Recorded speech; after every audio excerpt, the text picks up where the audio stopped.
following your bliss, like we talked about, that presupposes the idea that what you're doing is not harmful to others. I mean, obviously, if you're a mass axe murderer, you know, and that's your bliss, then we're not talking about that kind of stuff. But, you know, we're talking about somebody who, you know, loves to teach kids volleyball or make violins or play the harmonica or sail to Mexico or whatever it is. I mean, I think that if a person can get in touch with that, and sometimes that's difficult, getting in touch with that. If one can get in touch with that, they can really then go to that place where they follow their bliss to some degree or another, and have an amazing life, And I think, you know, one of the things we talked about earlier before we turned the camera on was, you know, Wayne always said, you know, don't die with your music still inside of you. And when you feel something that you have to express, do it, get it out there, you know, express it. I believe, and there are philosophies that believe that each of us is absolutely, totally unique in the world. We all pretty much agree with that. And that each of us has a special, unique gift to offer the planet, the world, you know, the cosmos, each other, whatever it is. And that's what we're here to bring forth. And I think the idea of following your bliss can help us get in touch with what is it? What is it that makes me unique in all of millennia that I've been created to bring to this experience and to share with people? To me, that is an amazing revelation, or it's a very worthwhile pursuit to try and find that. And you know, some people find it when they're 6, and some people find it when they're 66. So what? Do you think that there could possibly be a conflict in following our bliss when we don't know whether what we want is okay or what we're told to do or expected to do is the only thing that's okay? I know that sounds like a silly question, but most of our cultures around the world have taught us how to behave, how to dress, how to act, how to work, what to do, when to speak, when not to speak, and etc., etc., etc. We are programmed, and most of us are a product of the environment of which we were born into. Sure. So it takes a lot of personal innovation to say, what do I love? What do I believe in? Who am I? What brings me joy? What brings me a sense of accomplishment? I know that sounds cliche, but I've met so many people that think they can do that, but they can't. They're stuck. They're stuck because they believe if they take the initiative to be important in their own life, right, to be important enough to give their best to other lives. Now, there's a difference between giving your best and martyring yourself for them. Oh, sure. The martyring yourself for them is common. Right. But to dare to be the best of who you are, or can be, or strive toward it with joy, and share the aftermath of the goodness of that, right, is quite another story. Right. Explain that to us, David. I can't explain that. But I mean, people have been trying to explain that forever. But I mean, I can offer what I think is a way for somebody to maybe begin to get in touch with making that decision. And that is what, and I think we all know inside what makes us feel good. You know, again, we're talking about, you know, within reason in terms of how we fit into society, do no harm, let's say. But I believe no matter what our conditioning, no matter what we've been taught, what our parents have said or society has said, I believe that deep down inside of us, we know what feels good and what works for us. And you know, Esther and Jerry Hicks have written several books, you know, the Abraham's books, and one of their pivotal messages is your feelings are your barometer of what's right and wrong for you in your life. And if you can get in touch genuinely with your feelings, that'll tell you what's right and what's wrong for you. And I think a lot of people in situations where they've been controlled by society, parents, whatever, I think deep down they have a feeling, I know this is what I want to do.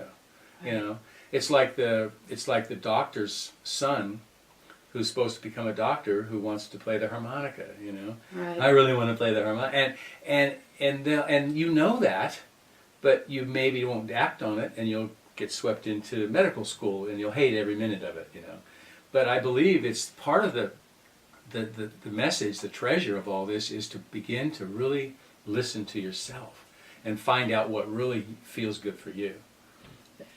I think that really is true. I think you hit the nail on the head. That is true.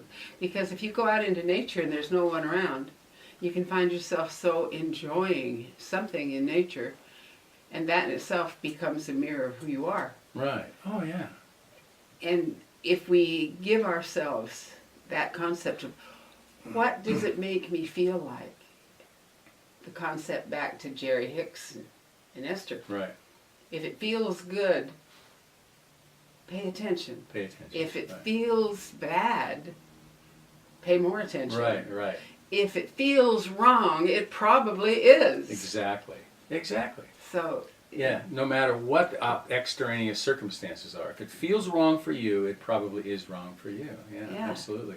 right. Well, you know, there's a guy, there's a very successful entrepreneur who I'm slowly becoming, internet acquainted with. And his story is that he comes from an East Indian family, very successful doctor, and they wanted him to be a doctor. He was in pre-med, and he hated every minute of it. And he just began to listen to what he wanted to do, and he wanted to become an independent, creative entrepreneur. And his parents, of course, hated that, and he got out of medical school, and he took him 2 years to figure out what he wanted to do, but he kept with it because he knew that's what he wanted. And now he's a multi-millionaire. And he's living a happy life, He comes on and you watch him online, and you watch one of his presentations, and he's wearing an old Navy sweatshirt, and it's, hey guys, how's it going, and he might be broadcasting one time from Nice or from the beach in Southern California, but he's very genuine, and he's following his bliss for sure, and it's paid well for him in a lot of ways, not only economically but also in spiritually. Yeah. Well, because he's being true to himself. Yeah, yeah. So many people that don't follow their bliss are not being true to themselves in other ways either. Sure, sure. And I appreciate the fact that it's difficult to break the bonds, if you will, of tradition, especially if it's solidly ingrained in you. Right. That was attempted, my well-meaning relatives attempted to put me in that box as well. And who knows what would have happened had I gone on to be a doctor, which is what I was supposed to have been, based on my grandfather being a doctor and Right. wanting me to be a doctor. But I didn't, and here we are. But I feel great about the fact that I somehow got this voice in me that said, that is not for me, I can't do that. What's absolutely amazing when you talk about following your bliss is to recognize what it is and learn to love it. Right. A lot of people daresn't challenge that, but the biggest challenge isn't just knowing. It's the survival issue that it takes to get from here to there. Oh yeah. That step out of your comfort zone, Right. where you're making a living, so many times that's the very thing that's challenged. You're saying, how will I survive if I don't just stay here and placate life? Right. Placate life Right. so that I can survive. How will I get from here to there? And that is very terrifying, especially for people that have any degree of responsibility beyond themselves. Sure. Oh, sure. Beyond themselves. Sure. If people could analyze themselves when they're young enough that they only have themselves as their responsibility, their odds would be so much better in Right. following their bliss. But Right. once they start accumulating responsibility and family, Oh, sure, sure. that becomes a very, very fearful point. Right. And there's a lot of creative thinking, creative consciousness that has to go into that Oh, sure. to make that step. Right. Do you have any advice on that? How do we make that step, David? I don't know. I have no idea. I guess every individual life, it's a different answer. Well, right? sure. And I mean, obviously, and I think Wayne actually said this many, many years ago in one of his messages. He said, you listen to what it is that you need to do for yourself. And he said, I'm not, saying that you should all of a sudden give up all your responsibilities. You shouldn't quit your job or not feed your kids or stop paying your bills. He said, I'm not saying that. He said, I'm just saying get in touch with it. And if you really do get in touch with it and you really want to make a shift, then you'll find a way. And if you're an attorney and you have your law practice and you have your kids and your family, I mean, you're not going to just disappear overnight and end up, selling coconuts in Florida the next day and leave everybody in the lurch. Of course not. But you can maybe, you might have something you feel you have to do. Why can't you do that for 4 hours a night or 3 hours a night or 1 hour a night or something, in terms of developing your personal expression? Start working in that direction. Yeah. Instead of wasting your time socializing, be selective about how that time's spent. Is it feeding you spiritually, emotionally, Sure. intellectually? Is it following your dream? Yeah, and everybody can find an hour a day. I mean, Right. I was listening to Dr. Roizen, he's a partner with Dr. Oz, the famous Dr. Oz, and he was talking about exercise, and he said, hey, you've got to exercise 20 minutes a day. And he said, even Dr. Oz can find 20 minutes a day to exercise, Right. And it's like, whoa. And it's true. I mean, Dennis Waitley, who became a best-selling author and lecturer and Olympic team advisor, and he was Nightingale Conant speaker. He talked about, he wrote a couple of really well-read and well-distributed books, and he became very good at what he did and very famous. And he talked about how he would go into his den or the kitchen or whatever it was in the evening when his family was watching television, and he would go in and he would write. For 3 hours when they were watching television, he would write.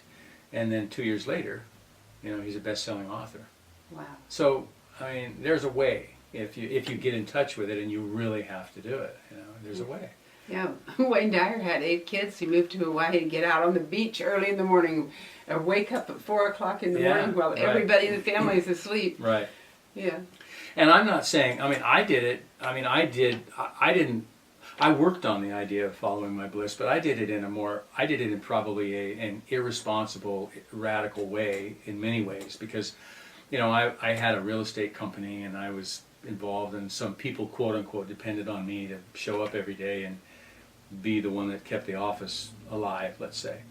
And I basically, over a fairly short period of time, just said, I'm not going to do this anymore, because every day I died a little bit more. Right. And it was like, it was grueling to get up and go into that office and put the key in the door. It was killing me mentally and physically, And so I, in a very short period of time, basically was pretty much out of there and, found a way to buy a boat, and I was on my way to Mexico, quote unquote, to follow my bliss. And I'm not advocating that. Certainly, everybody's got their own way of doing things, and my ways are certainly not perfect, as many people will tell you.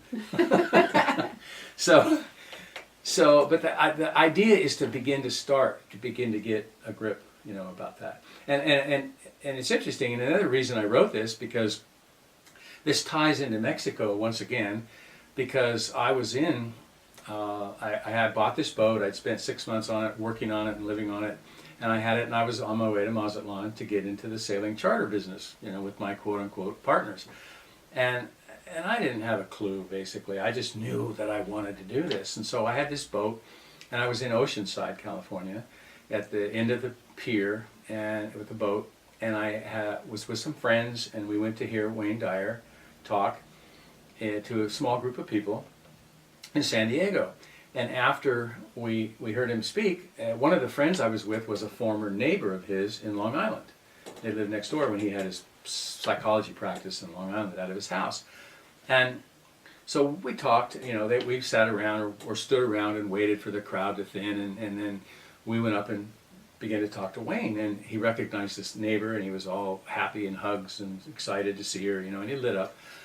So then we talked a little bit, and we're chit-chatting with Wayne Dyer, and I mentioned to him, hi, and I'm David and whatever, and I said, I want you to know that I've been following your work since the first book. And I would mention a few things that he'd written and talked about, connected over time, and he was like, "Wow, you have been following my work and what I do." He said, "That's yeah, I really thank you." And I said, by the way, I said, one of the reasons I'm here right now on my way to Mexico in a boat I bought to get out of the real estate business and go to Mexico to do sailing charters. And I'm on my way now to go there. My boat's here, and I'm doing it. And he was like, "Really?" And he was just he was thrilled. He was just so thrilled. And I said, part of the reason, there are a lot of big reasons for this, but two of the big reasons are you and a guy named Jimmy Buffett. And he's going, "Really? Wow." And then, of course, I have to say, "Well, do you know Jimmy Buffett, right?" And he looks at me like, "No, who's Jimmy Buffett?" And it's funny because he lived in Florida at the time, and Jimmy Buffett lived in Florida at the time, not too far away from each other. Wow. And in my opinion, they're both great philosophers. Very. Jimmy writes it, he puts it in songs and lyrics, and Wayne writes it. But I mean, Jimmy's got songs that are, and one of Jimmy's songs is titled "I Love the Now." I mean, talk about present moment stuff, which is what Wayne and all these folks talk about. So anyway, he ends up with saying, "Well, no, I don't know Jimmy Buffett," and so I let that go. I feel like, God, here I am pestering Wayne Dyer. Why don't you know Jimmy Buffett? Don't you know Margaritaville? I didn't say that. And meanwhile, I purchased the book that he had at the back of the room, and I had this book in my hand, and he glanced at it, and he goes, "Hey, you got my book?" I said, "Well, yeah, of course." So he said, "Let me have that." So I give him the book. He writes his home address and home phone number in the book. And he said, "I really want to know how it goes with you going to Mexico. That is so great." He said, "Write to me, talk to me, call me, tell me what happens." And I said, "Oh, yeah, okay, I will." And I thought, wow, Wayne Dyer, is waiting to hear from me. That was pretty cool, I thought, And so, as it turned out, the book left Mexico shortly after I got there with a lady that crewed with me down there, and I didn't know she had the book, but she evidently took it back with her to, the good old USA when she split. But yeah, so a year later, I'm looking for this book, and I think, oh man, I want to call Wayne, and tell him this is what's happening in Mexico, but that just didn't happen.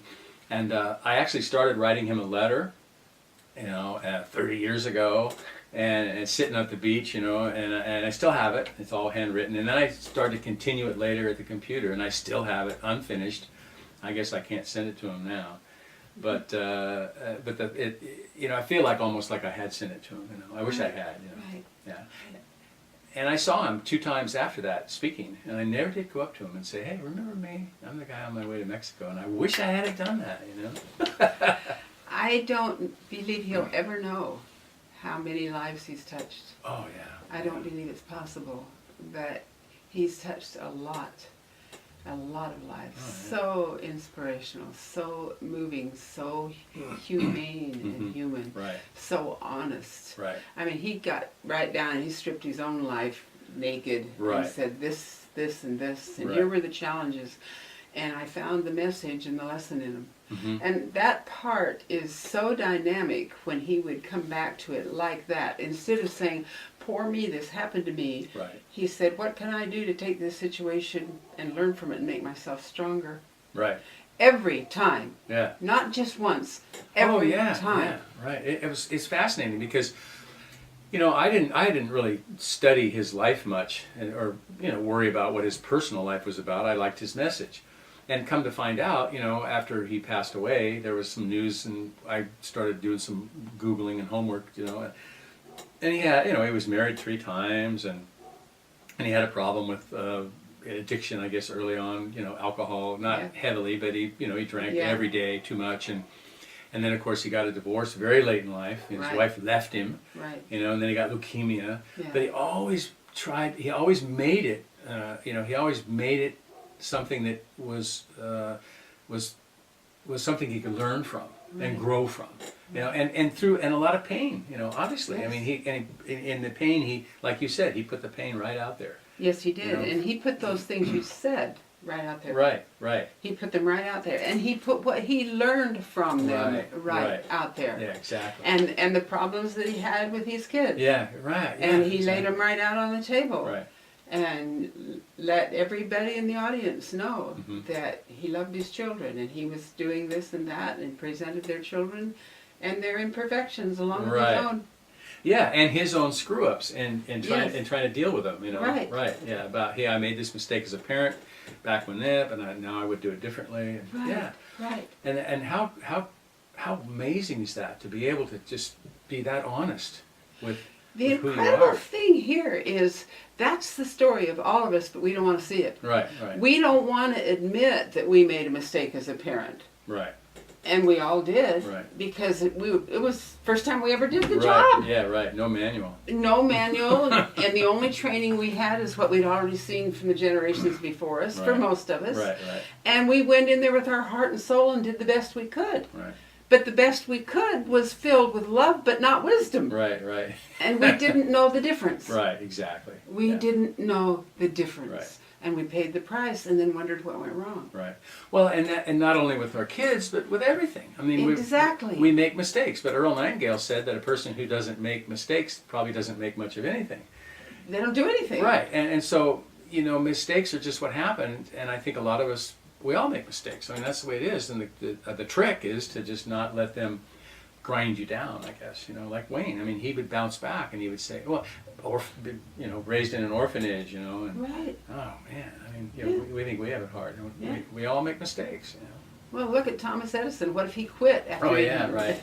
1,000. made so many mistakes, Yeah. He was just not going to quit. He was Right. going to do it. And, Right. and what a blessing Right. for all of us. Oh yeah, talk about follow your bliss. I mean, here's a guy who knows he can invent a battery or a light bulb or whatever it is. And I think the story is he did 1,000 experiments that failed. Right. And somebody came to him and said, what are you going to do? This is crazy. 1,000 times you failed. And he says, no. He says, I'm just one more closer to having it be right. Yeah, because he learned what not to do. What not to do, right? He Yeah, learned what yeah. not to do. What didn't work, right? If we can look back at our life and learn what not to do. Right. Most of us don't. Yeah, We right. go on a pity party or an anger party or just have a drink Yeah, right. or go to bed and go to sleep. Eat 5 cherry pies, whatever. Oh yeah, I mean, I'm trying every day to learn what not to do. What not to do. Yeah. What not to do is as valuable as what to do. Sure. It's the other half of the equation. Right. And we beat ourselves up over that, and everybody else. Right. Look at all the friends and people that we knew throughout our lifetime that are imperfect. Wow, how dare they? Yeah, right. And then, of course, we can't forgive them because we can't forgive ourselves. Because if we admit that we ever made a mistake, then we're stupid. We know because our big brother or sister, when they were 6 years old, told us that. Yeah. So Right. now that's dyed in cement. Right. Yeah. Well, I'll tell you, I found lately. Well, I found for a long time actually that admitting I made a mistake is, clearly, it's true. Makes complete sense because a lot of times, it's indefensible, if you will. Like, okay, I screwed up, and just like, hey, I screwed up. Case closed. I mean, okay, fine, I get it. I'm moving on, and you can too. Okay. Please do. Yeah, right? please do. Yeah, right. Yeah, and if you can't move on emotionally, then move on, physically. And this is really important what we're talking about right now, because those who are brave enough to dare follow their bliss have got to be realistic enough to know they're not going to step from where they are now into their great success in one step. It isn't going to happen. It's going to be a journey, and hopefully one you love.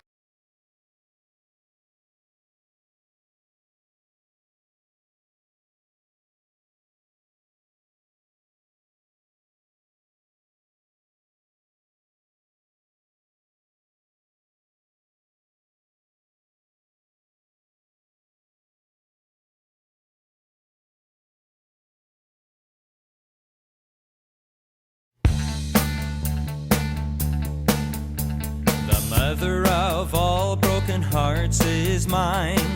And if I'm getting just what I deserve for such cruel punishment to fit my crime, tell me, how long must I burn?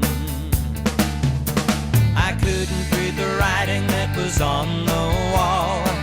Am I so bad to not have discerned that this flame that I was feeding would soon take off? How long must I burn? In just one moment I realized, like watching my life flash before my eyes, I found myself out on a burning limb. She's really leaving me for him. The mother of all broken hearts is mine, and if I'm getting just what I deserve for such cruel punishment to fit my crime, tell me, how long must I burn? And the love that we once knew is now just a memory. I've got it through my head, but my hard-headed heart just will not believe.